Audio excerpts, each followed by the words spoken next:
உன்னோட லைஃப்பில் நீ எவ்வளோ தான் ஹார்ட் ஒர்க் பண்ணாலும், எவ்வளோ தான் டேலண்ட் இருந்தாலும், எவ்வளோ லக் இருந்தாலும், ஒரே ஒரு விஷயம் ராங்குன்னா, நீ லைஃப்பில் என்ன பண்ணாலும், அந்த விஷயம் வந்துட்டு ரிப்பீட்டடாக திரும்பி அதே தான் தப்பாக பண்ணிகிட்டே இருப்ப. அந்த ஒரே ஒரு விஷயம் எல்லாரும் தப்பு பண்ணுறது என்ன தெரியுமா? Mind set. சைக்காலஜியில் ஒரு பவர்ஃபுல் கொட்டேஷன் இருக்குது. அது என்னன்னா, you don't see the world as it is, you see the world as you are. அதுக்கு அர்த்தம் என்னன்னா, வேர்ல்டு உன்னை ஸ்டாப் பண்ணல, உன்னோட பிரெயின் தான் உன்னை ஸ்டாப் பண்ணுது. நீ இந்த உலகத்தை எந்த மாதிரி பார்க்குறியோ அந்த உலகம் அந்த மாதிரி தான் இருக்கும். நீ ஒரு உலகத்தை தப்பாக பார்த்தீன்னா இந்த உலகம் ஃபுல்லாக தப்பாக தான் தெரியும். இந்த உலகத்தை நீ ரைட் வேல பார்த்தீங்கன்னா இந்த உலகம் ரொம்ப அழகாக தெரியும். அதே மாதிரி தான் உங்கள் மைண்ட் செட் கூட. நீ ஏதாச்சும் ஒரு விஷயத்தை உங்களால் பண்ண முடியும்னு நீங்கள் நினச்சா நீங்கள் கண்டிப்பாக அந்த விஷயத்த பண்ணுவீங்க. அதுவே என்னால் முடியாது அப்படின்ட்டு உங்களுக்கு நீங்களே சொல்லிக்கிட்டிங்கன்னா அந்த விஷயம் கண்டிப்பாக உங்களால் முடியாது. இந்த வீடியோ முடியும் போது நீ உன்னை பார்க்குற வேயே மாறிடும்.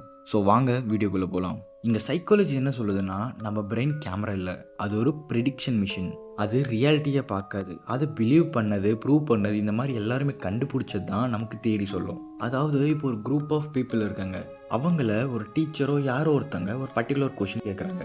அந்த கொஷினுக்கு ஆன்சர் நீங்கள் கரெக்டாக சொன்னாலும் மற்றவங்க எல்லாம் வந்துட்டு இந்த ஆன்சர் தான் கரெக்ட் அப்படின்ட்டு ஒரு ராங் ஆன்சர் சொல்கிறாங்க. அப்போது உங்களுக்கு என்ன தோணும்? நான் தப்பாக சொல்லிட்டேன் அப்படின்ட்டு அவங்க சொன்னதையே நீங்களும் சொல்லுவீங்க. ஏன்னா அவ்வளோ பேர் மெஜாரிட்டி என்ன சொல்கிறாங்களோ நம்ம பிரெயின் கூட அதே மாதிரி தான் சர்ச் பண்ணுவோம். இப்போது இன்னொரு எக்ஸாம்பிள் எடுத்துக்கலாம். காலேஜில் எக்ஸாம் இருக்குது. ஸ்டூடெண்ட் ஏ வந்துட்டு நான் ஃபெயில் ஆகிடுவேன் அப்படின்னு நினச்சிட்டு இருக்கான். அண்ட் ஸ்டூடெண்ட் பி வந்துட்டு நான் பாஸ் ஆகிடுவேன் அப்படின்னு நினச்சிட்டு இருக்கான். ரெண்டு பேருக்குமே same paper, same teacher, same syllabus. ஆனால் இவங்க ரெண்டு பேரும் ஏன் பயப்படுறாங்க? ஆனால் இங்கே நடந்தது என்னென்னா, ஃபஸ்ட் ஸ்டூடெண்ட்டோட பிரெயின் வந்துட்டு ஒரு ஃபியரை க்ரியேட் பண்ணும்.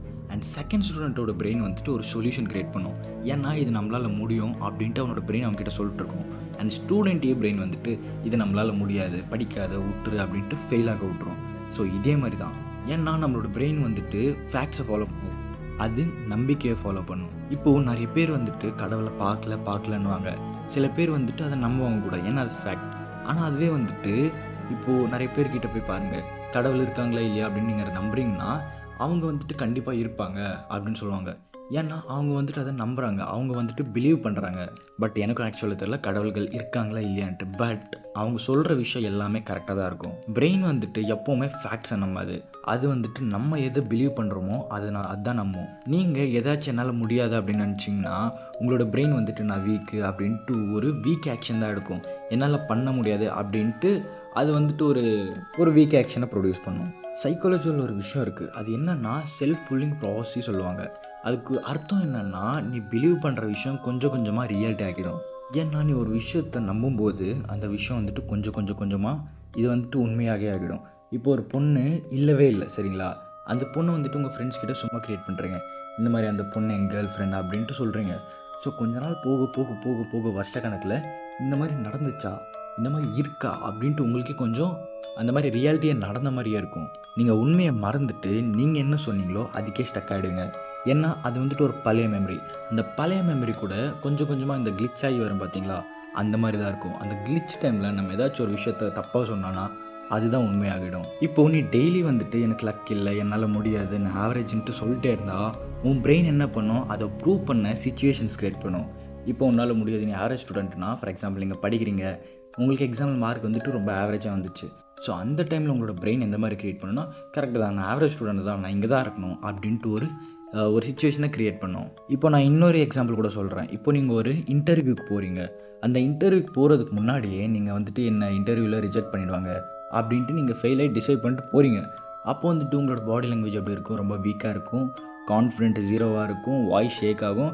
அதுக்கப்புறம் அவங்க என்ன பண்ணுவாங்க, இவங்ககிட்ட பாடி லாங்குவேஜ் இல்லை, வாய்ஸ் நடுங்குது, இவன் வந்துட்டு செட் ஆக மாட்டான் அப்படின்ட்டு ரிஜெக்ட் பண்ணிவிடுவாங்க. ஆனால் இங்கே நீங்கள் பார்க்க வேண்டியது என்னென்னா, நீ பயந்ததுனால தான் அந்த இன்டர்வியூவில் நீ செலக்ட் ஆகலை.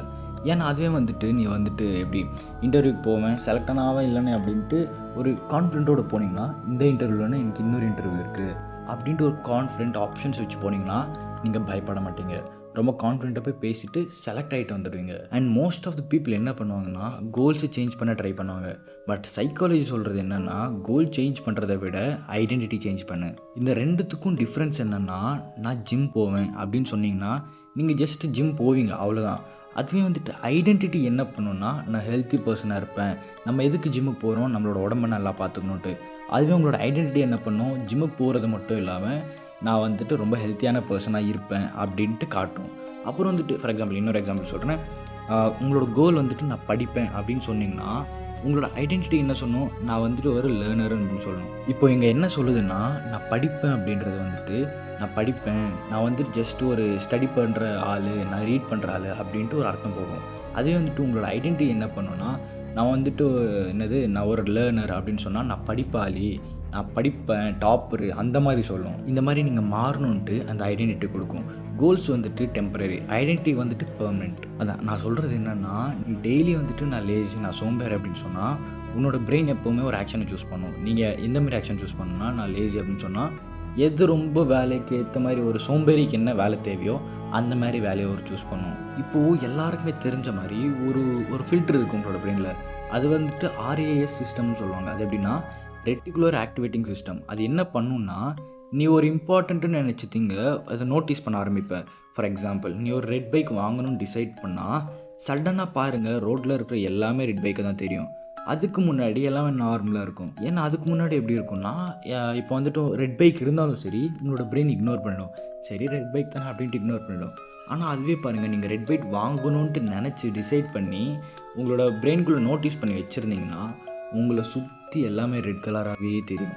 சக்ஸஸும் சேம் தான். ஆப்பர்ச்சுனிட்டீஸ் இருக்கும். ஆனா உங்களோட மைண்ட் செட் நெகட்டிவ்னா, பிரெயினுக்கு வர ஆப்பர்ச்சுனிட்டீஸ் எல்லாம் அது இக்னோர் பண்ணும். பாசிட்டிவ்னா ஆப்பர்ச்சுனிட்டீஸ் எல்லாம் அதுவே கலெக்ட் பண்ணும். எப்பவுமே உங்களோட மைண்ட் செட்டை ஒரு பாசிட்டிவ் விஷயமா யூஸ் பண்ணுங்க. எப்பவுமே நெகட்டிவிட்டிக்கு போகாதீங்க. ஒரு விஷயத்த உங்களால பண்ண முடியலன்னா கூட, என்னால இந்த விஷயம் முடியும். ஆனா நான் ட்ரை பண்ண மாட்டேன் அப்படின்ட்டு உங்களோட மைண்டுக்குள்ள ஒரு பாசிட்டிவ் விஷயமாவே மாத்திக்கோங்க. நீங்க ஒரு பவர்ஃபுல் மைண்ட் செட் ஒரு என்டையர் ஜெனரேஷனே மாத்திரும். உங்களோட வாழ்க்கை, ஐ மீன் உங்களோட ஃபேமிலி ட்ரீலயே பாருங்க. ஒரே ஒரு ஆளால நீங்க இந்த சிச்சுவேஷன்ல இருப்பீங்க. அதுவே நீங்க ஒரு ஆள் வந்துட்டு உங்களோட ஃபேமிலி ட்ரீ குரோத் பண்ணீங்கன்னா, ஐ மீன் நீங்க ரொம்ப சக்ஸஸ்ஃபுல் ஆளா ஆனீங்கன்னா, உங்களுக்கு வர மத்த ஜெனரேஷன் எல்லாம், ஐ மீன் உங்களோட பசங்க, அவங்களோட பசங்க, இவங்க வந்துட்டு ஒரு நல்ல பொசிஷன்ல இருப்பாங்க. நீங்க எப்படி உங்களோட தாத்தாவ, அவங்களோட தாத்தாவ இந்த மாரி திட்டுவீங்களோ, அந்த மாரி உங்களோட பசங்க கூட, உங்களோட பசங்களோட பசங்க கூட உங்கள ரொம்ப புகழ்வாங்க. நாங்க இந்த மாரி இருக்கிறதுக்கான காரணம் எங்களோட ஃபேமிலி தாத்தா அப்படின்னு சொல்லுவாங்க.